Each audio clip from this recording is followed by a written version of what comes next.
इसमें what has been successful over the years, जब आपको एक टैलेंटेड प्लेयर मिलता है जिसकी एजुकेशन लेवल उस तरह से नहीं है जिस तरह से लेट्स से उसको ज़रूरत होगी इंटरनेशनल लेवल पे खेलने की, क्या आप उसकी एजुकेशन में इन्वेस्ट करते हैं? क्योंकि it will be taking away time from investing in his talent. मतलब what is the right balance? देखिए, जब मैंने ये नसीम शाह सॉरी नसीम अशरफ जब थे चेयरमैन, उस वक्त मैंने अंडर 16 का प्रोजेक्ट शुरू किया था।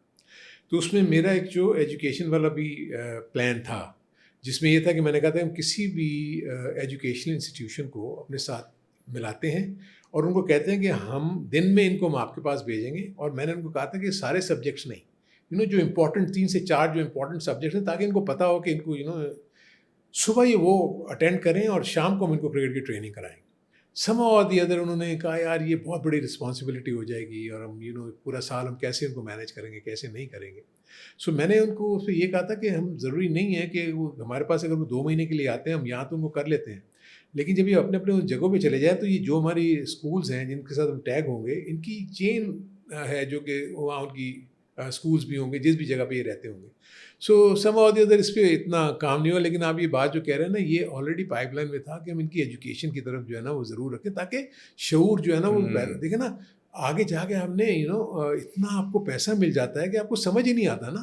आपने कभी जब फॉर्च्यून और फेम नहीं देखी हो तो आप तो परेशान हो जाते हैं। मुझे तो ऐसा लगता है कि जैसे अब एकदम अंधेरे कमरे में आप रोशनी करते तो आपकी आंखें बंद हो जाती हैं। तो यही इनके साथ भी होता है। आप देखें कि अर्ली स्टेजेस में इनके कुछ ना कुछ उल्टे सीधे स्कैंडल्स आपको आने शुरू हो जाते हैं। सो वो इसी वजह से कि बिकॉज वो पैसा कभी देखा नहीं होता, तो जैसे ही वो आते हैं इनके साथ दोस्त ऐसे मिल जाते हैं जो उनको अगर तो जो लोग अच्छे होते हैं वो सेंसिबल दोस्त रखते हैं, जो नहीं होते तो वो फिर उनको इस तरीके से वो ज़ाहिर करते हैं। मिसाल मैं आपको दूं कि अंडर 19 में अहमद शहजाद, उमर अकमर, दूसरी तरफ वहाँ से रोहित शर्मा और कोहली, ये एक ही एरा के अंडर 19 क्रिकेटर्स जो आपस में वाओ, खेले हुए। Look at the difference now. Huge. So इसके व्हाट्स द पीछे कौन? रीजन? देखिए, जो आप बात करें ना, इसमें पर्सनल एट्रीब्यूट्स भी है ना। इवन कोहली को भी आप देखें, शुरू में ब्रैश था वो, लेकिन उसने ट्यून अप हुआ, उसने अपनी अपनी उसको सोचा। रोहित शर्मा ने अपने आप को इम्प्रूव किया।